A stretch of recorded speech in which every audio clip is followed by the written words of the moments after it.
Habíamos cerrado ya una ronda con un inversor y nos dice que el dinero que iba a invertir en BP lo ha invertido en otra startup que además era competencia nuestra. Ir ronda tras ronda es un trabajo muy duro y además quema mucho. Acabamos de cerrar ronda y era un poco raro porque en nuestra cabeza no estaba a vender. Y de repente nos empiezan a contactar, nos contactan X empresas y una de ellas es RCI, que es parte del grupo Renault. Y entonces entramos en un proceso de venta. Miedo no, respeto, mucho respeto al día después de haber firmado. Para mí nunca ha sido un fracaso, yo creo que ha sido un camino que había que caminar y una experiencia y un aprendizaje.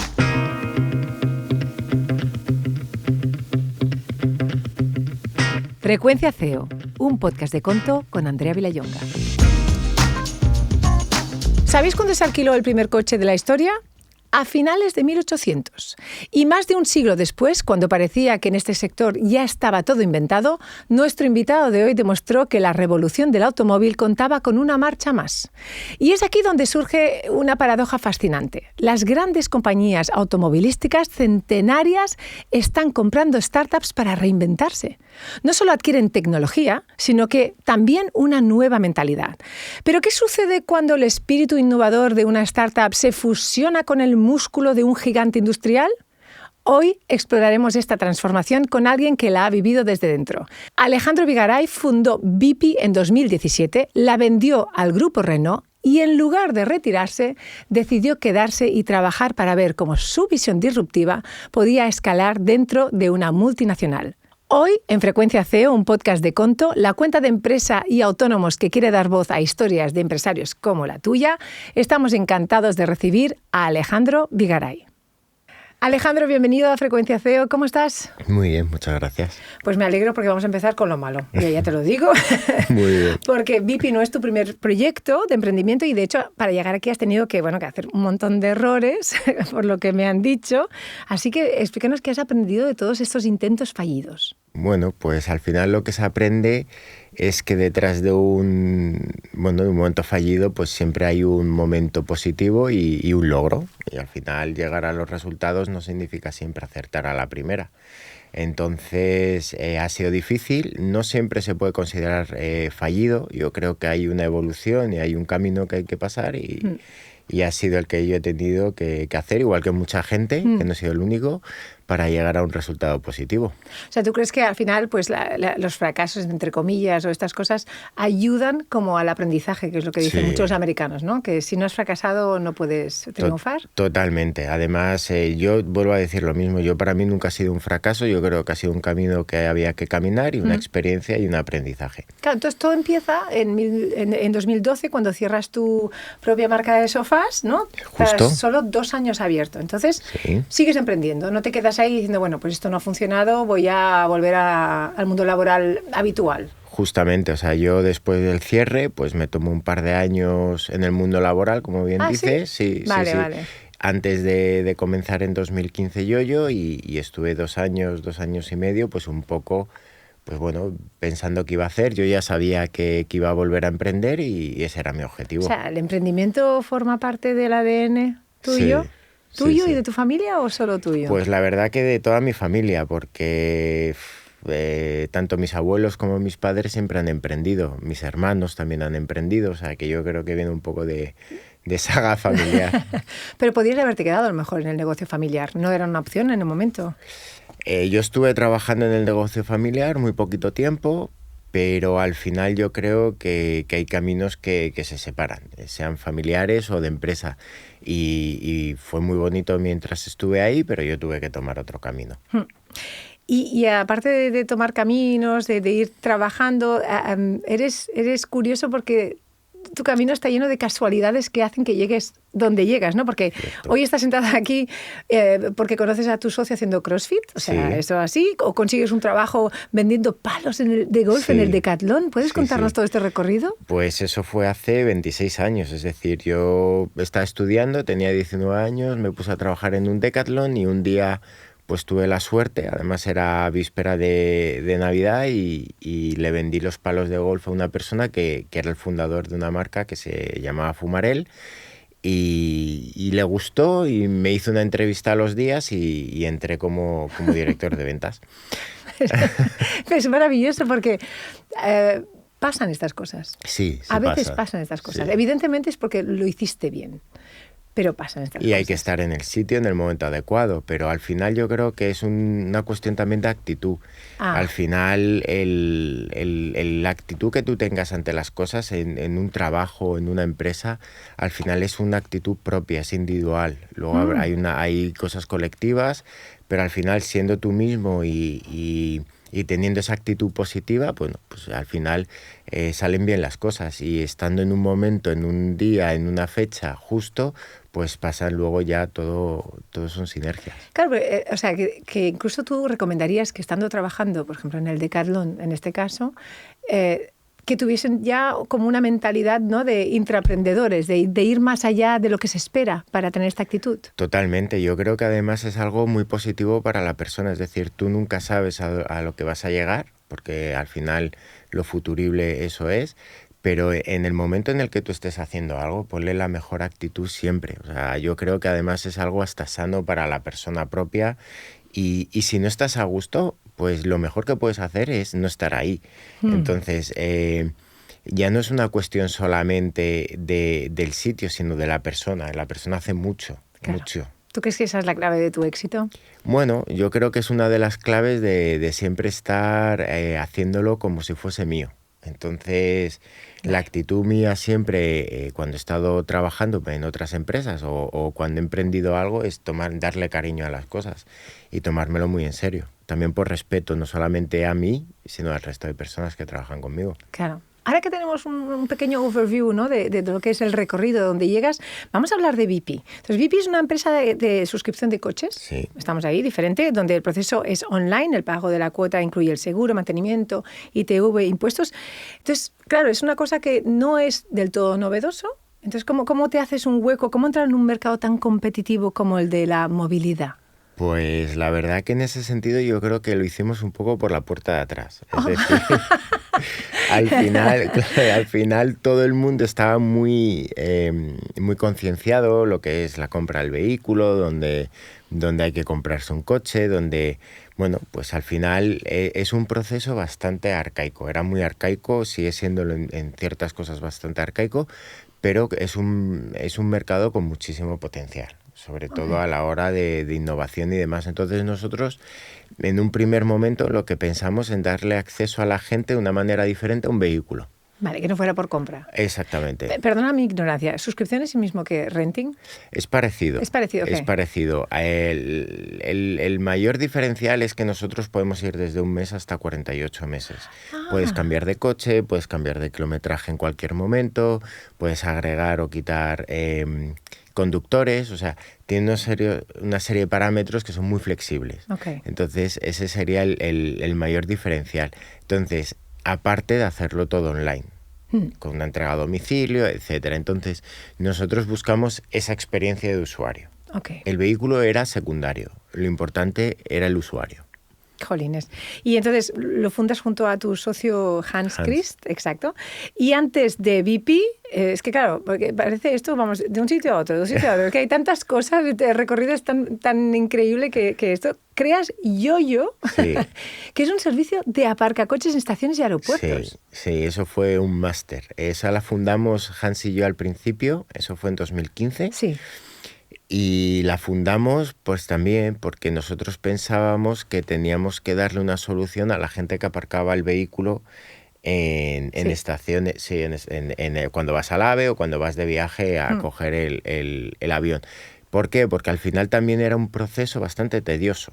Y sí, tienes el aparcamiento del aeropuerto, tienes servicios externos, etcétera, pero ninguno con las ventajas que nosotros dábamos, que es que te esperaba un agente, con un clic sabías el agente que te iba a recoger, todo era pago con tarjeta, etcétera. O sea, era la verdad que era una experiencia de usuario muy buena. O sea, todo digital. Todo digitalizado, sí. Que era bastante novedoso porque no estamos hablando de ahora. Estamos hablando ya de hace 10 años. Imagina. O sea, que ha pasado un poco de tiempo, ¿eh? Nada. Sí, sí. ¿Y esto es lo primero que montaste después de tus años? Sí, eso fue después de 2012 y estar un par de años trabajando para diferentes empresas. Nosotros en 2015 fundamos Yoyo. ¿Por qué coches? ¿Por qué coches? Muy buena pregunta, porque a raíz de Yoyo tuvimos bastantes clientes que nos pedían un coche en destino. Entonces nosotros veíamos que Yoyo era un buen negocio, lo hicimos escalar, fuimos la primera empresa de Valet Parking on Demand que lo hicimos rentable. Uh-huh. Y habíamos levantado capital, pero veíamos que era un buen negocio, pero que no iba a ser lo que nosotros queríamos que fuese algo con un gran impacto y que luego tuviera un exit, sinceramente, que compensase no solamente a nosotros, ojo, también a inversores. Entonces, nosotros en 2017, a raíz de toda esa demanda que teníamos un poco viendo el mercado, decidimos lanzar a la vez Bipi. Entonces nos encontramos con Yoyo y con Bipi a la vez, con dos startups, con mucho trabajo operacional, con facturación, pero muy bien. Pero conseguís vender Yoyo. La conseguimos vender. ¿Fue decisión propia o vinieron a buscarlo? Fue una decisión interna, porque era muchísimo trabajo. O sea, nosotros estábamos lanzando Bipi, Yoyo estaba bastante estabilizada y decidimos coger y decidir, oye, nos tenemos que centrar. También los inversores un poco te empujaban a eso y era normal. Al final no podías estar con un ojo en un lado y con el otro ojo en el otro lado. No. Tenías que centrarte y fue una decisión interna. Bueno, os costó decir adiós porque, claro, es el primer bebé. Costó. Fue muy buena decisión porque al final hemos llegado a lo que hemos llegado gracias a esas decisiones. Pero sí, claro que costó. Lo que yo siempre he dicho que ha sido la mejor venta. Creo que ha sido una venta muy importante porque fue donde realmente luego conseguimos enfocarnos en Bipi y en crear lo que hemos hecho hoy. Y además con éxito.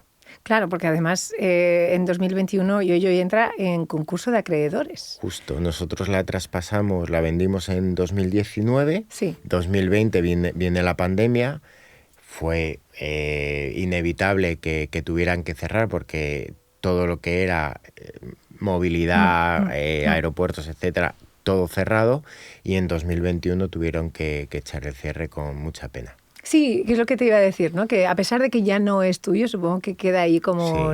Sí, totalmente. Sí, bueno, pero a ver un momento, Alejandro, te da pena relativa. Porque, oye, también dices adiós a Bipi, también vendéis Bipi. Sí. Cuéntanos esto también. Pues eso fue en 2021, nosotros acabamos de cerrar una ronda de financiación en febrero y llega mayo y nos empiezan a contactar.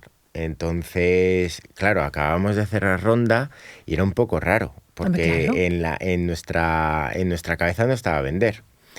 Y de repente nos empiezan a contactar, contactan X empresas y una de ellas es RCI, que se llamaba así, es Mobilize Financial Services actualmente, que es parte del grupo Renault. Y entonces entramos en un proceso de venta. ¿Y eso fue complicado para vosotros? Claro, si no lo tenéis en la cabeza, porque claro, compran el 100%. Compran el 100%. Se hace una adquisición 100%, sí. ¿Cuál es el planteamiento? ¿Cuáles son las discusiones? ¿Lo más difícil? Pues vamos a ver, el primer planteamiento era decidir si decidíamos o no decidíamos vender. Claro. Por dos razones. Primero, ya llevábamos unos años, no estábamos en el pico, por aquel entonces. ¿Cuántos años llevabas? Pues desde 2017, llevamos 4 años. Entonces, además estamos en España y acabamos de abrir en Francia. Vale. Y claro, acaban de entrar una serie de inversores en febrero. Entonces, la situación era un poco compleja porque ahora te sentabas a la mesa a decidir si vendíamos o no vendíamos y la idea era vender. En ese momento, cuando vimos la posibilidad, sí que decidimos ir a venderlo. ¿Pero por qué el 100%? Primero porque ambas partes creíamos que era lo mejor. Para el desarrollo luego posterior de la empresa. Es decir, ya entras ahí oye, vendo, pero después del día N+1 tú has vendido, ¿qué vas a hacer? Oye, pues voy a escalar la empresa. Entonces, ¿qué es lo que necesitas? Pues para hacerlo necesitas esto. Y si no se hubiese vendido al 100% no hubiese sido viable. ¿Había algo que te daba miedo en ese proceso de venta? Algo que... Buena pregunta, muy buena pregunta. Miedo no, respeto, mucho respeto al día después de haber firmado. Porque ya pasas de tú tener una estructura en la que tú realmente diriges y manejas a ya no ser 100% tuya. Entonces ya las cosas cambian. Claro. Ya entras dentro de una estructura corporativa, una serie de cosas en la que es un océano azul, no sabes lo que hay.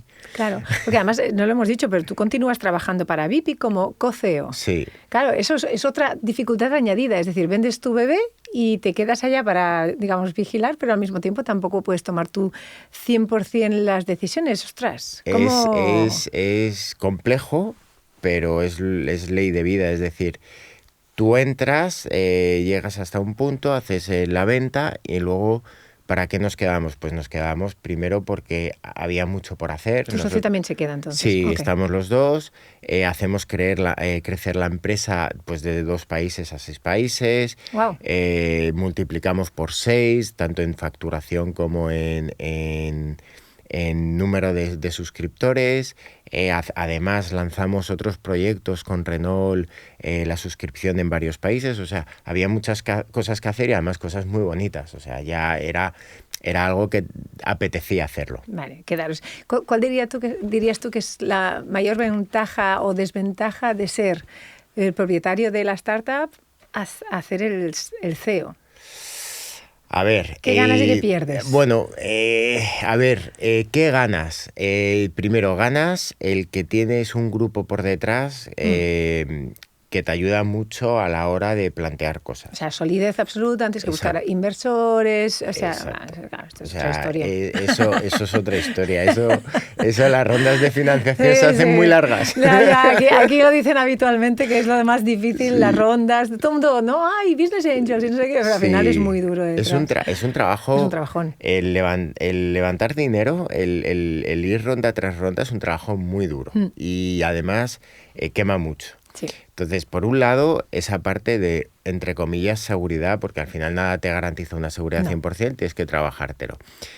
La parte negativa, pues a lo mejor entras en procesos pues muy de compliance, muy de adecuaciones a un grupo, ya no estás solo, ya consolidas en nuestro caso, con Francia, o sea, y hay una serie de cosas que ya no es lo de antes, ya no tienes la misma libertad. Claro, entonces, ¿y la decisión fue tuya? La de seguir, la de seguir en BP. Sí. Vale. O sea, nosotros sabíamos que queríamos seguir. O sea, era vender, pero para quedaros, ¿eh? Sí, Okay, porque además, ya digo, las cosas se propiciaron para que fuese así. Es decir, no fue nada forzado, fue algo bastante natural y además porque nosotros preguntamos, oye, ¿y ahora qué? Y dijeron, oye, esto hay que hacerlo crecer, oye, pues vamos a ello. Vale. Y en cuanto a los valores de la empresa, Grupo Renault y post-Grupo Renault, ¿hay alguna cosa que ha tenido que adaptarse? Más que adaptarse, pues es un poco crecer. Al final, tú pasas de estar en 2 países con una serie de personas, que éramos en aquel entonces, pues creo que éramos 50 y pico personas, y hemos superado las 200. Entonces, al final la cultura va también en crecimiento de la empresa. Entonces, ya no somos lo que éramos antes, ya hemos crecido un poquito y, entre comillas, somos más maduros. Entonces, eso va un poco con la cultura también. Vale. Ahora queremos entender un poquito más la gestión financiera, porque aquí en Conto, como ya sabes, nos interesa mucho toda esta parte. Así que, a nivel de finanzas y de gestión de empresa, si pudieras volver, vamos a hablar de VIP, si te parece. Sí. Si pudiéramos volver al primer día, ¿no?, que montasteis el negocio, ¿qué consejo te darías a ti mismo? Consejo financiero. Consejo financiero. A ver, aquí hay varias cosas. Yo creo que el primer consejo es, oye, ten a un director financiero antes. Alguien que sepa de números. Exactamente. Y sobre todo porque creo que es importante todo lo que es planificación y foco en el tema financiero. Y ¿No también, tenías? Hubo una época que no teníamos, lo hacía yo todo con partners externos y luego ya contratamos a un director financiero. Yo creo que 2 años antes hubiese venido muy bien. De acuerdo. Porque ¿qué es lo que pasa si no lo tienes? O sea... Pues al final el foco y la especialización de ciertas áreas. Tú al final tienes que profesionalizar. Tienes que ir profesionalizando una estructura muy joven y la tienes que ir profesionalizando. Y una de las áreas que yo creo que es fundamental es la financiera. Ok. No te he preguntado antes, ¿y tu background cuál es? Marketing. Ok, nada que ver. Nada que ver. Real, nada que ver. ¿Y llevabas tú la parte financiera? Llevaba, nos distribuíamos el trabajo, entonces nosotros hacíamos de todo un poco. Claro. Está bien. ¿Y cuál ha sido el mayor reto financiero que os habéis enfrentado, que te has enfrentado desde que empezáis el negocio? Estirar la caja. Al final los recursos son limitados y cuando se hablan de rondas de financiación se habla a lo mejor, 25, 100 millones, pero al final tú tienes que tener en cuenta que esa caja tiene un límite, no es ilimitada y por lo tanto el mayor reto era gestionar muy bien la caja, entender muy bien cómo es tu empresa a nivel de ingresos, a nivel de gastos, necesidades financieras, todo el tema relacionado con cómo puedo llegar hasta el último día con el mayor número la mayor parte de caja intacta, porque al final luego tienes que levantar rondas y eso también tienes que contarlo. O sea, al final hay... La gestión también cuenta en levantar las rondas. Entonces. Muchísimo. Además, la gestión que tú hagas, el que tú creas que vas a necesitar X, pues calcula un 20% más. O sea, todo eso porque al final pasan muchas cosas. Te pasa una cosa como 2020 con la pandemia y tienes que tener garantías de que el trabajo lo has estado haciendo bien durante el resto de años. ¿Y os habéis encontrado en algún momento donde no llegaba o había...? Sí. ¿Cómo lo habéis solucionado? Ahí ahora lo puedo contar. Cuenta. Hubo una anécdota que esta fue dura en el sentido de que nosotros habíamos cerrado ya una ronda con un inversor y la habíamos cerrado en noviembre y entonces nos llama en enero, creo recordar, y nos dice que el dinero que iba a invertir en BP lo ha invertido en otra startup que además era competencia nuestra. ¡No! Sí. ¿Pero no hay contratos o algo? Sí, bueno, al final hay cosas firmadas, pero esto es como todo. O sea, al final lo que haces es decir, bueno, esa es tu decisión, no quisimos entrar en pleitos ni nada, podríamos haberlo hecho, pero no quisimos. Y entonces ahí hubo un poco de tensión financiera, porque claro, tú contabas con una cosa y ahí tengo que decir que todos nuestros socios se portaron fenomenal, todos los inversores. En aquella época estaba, por ejemplo, Kibo Ventures, estaba B4Motion en aquella época, etcétera.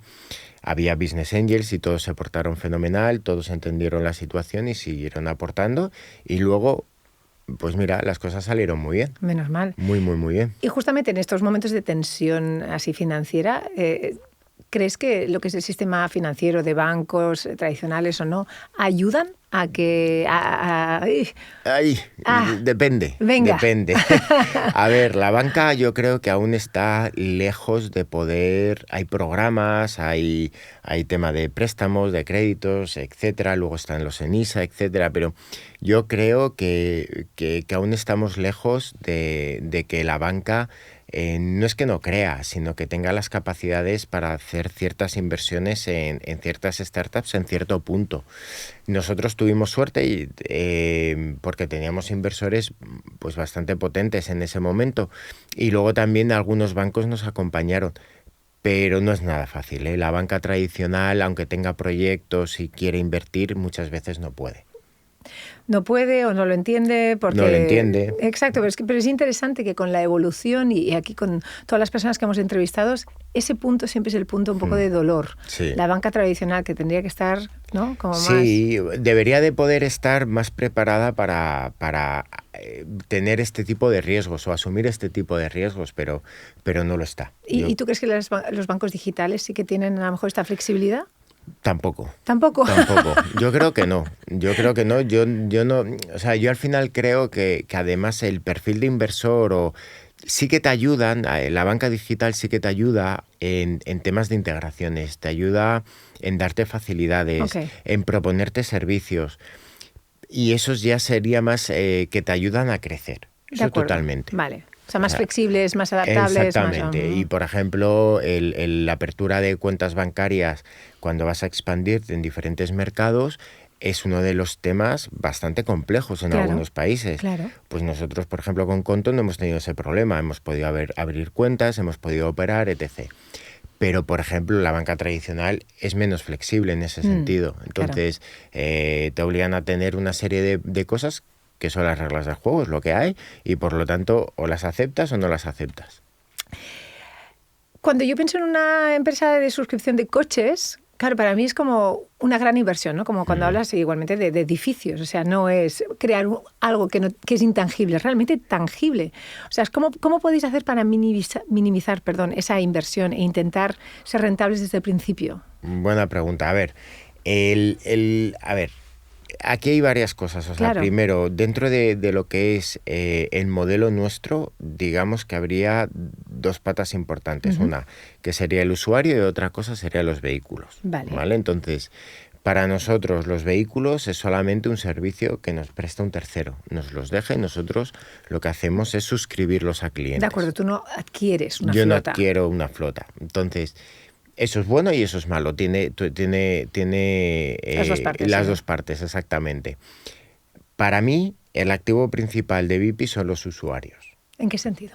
Pues porque básicamente nosotros, igual que en otros modelos el activo sería el vehículo, para nosotros lo que nos hace crecer es el usuario. Y que el usuario esté bien con nosotros, esté mucho tiempo con nosotros. ¿Por qué? Porque al final es el que te va a dar la rentabilidad. El vehículo es ahora mismo un servicio que te da un tercero para tú prestar ese servicio a nuestro cliente final. Entonces, para nosotros el activo principal es el usuario, que es donde más invertimos, donde hacemos todo por él, es decir, todo lo que es la adquisición, la experiencia, el after sales, todo va dirigido al usuario. ¿Y fue complicado? O sea, el usuario entiendo que es como la parte a lo mejor donde focalizáis más vosotros, pero ¿fue complicado conseguir en un principio, cuando empezasteis la colaboración con marcas? Sí, era complejo porque nadie te conocía y tú hablabas de un modelo de negocio y decían, bueno, pero ¿esto qué es? Claro, es que estamos hablando de un mundo en esa época, bueno, y aún ahora poco digitalizado. Sí, y además que tú le decías, bueno, pues es que quiero 100 coches, ¿cómo que 100 coches? Y ahora quiero 150 más.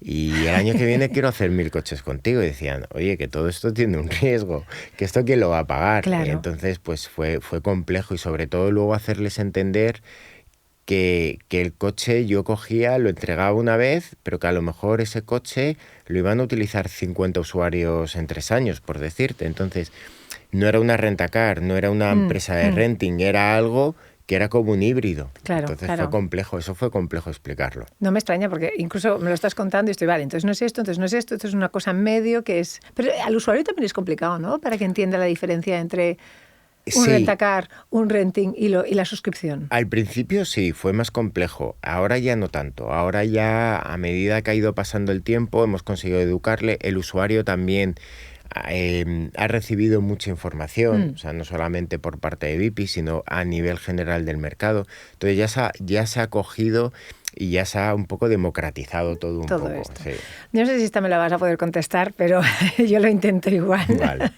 ¿Con qué activos habéis empezado y cómo estáis cuando vendéis ahora en el 2021?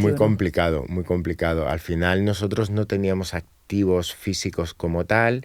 Nosotros, en ese sentido, o sea, realmente la posición de inicio a la del 2021 era muy similar. Vale. Teníamos más caja. Bueno, que es algo importante, lo has dicho antes, o sea, que algo es algo. Totalmente. Pero a nivel de activos es completamente igual. Sí, porque nosotros, al no comprar coches, pues por ejemplo, esa parte nos la quitábamos. Y al final nosotros pues teníamos mucho circulante y bueno, pues al final eso era lo que más teníamos. A día de hoy, Alejandro, a 4 años de esta venta, ¿te planteas dejarla por completo, seguir adelante? ¿Quieres seguir ligado, crear otra cosa? ¿Dónde? Muy buena pregunta. De momento quedarme.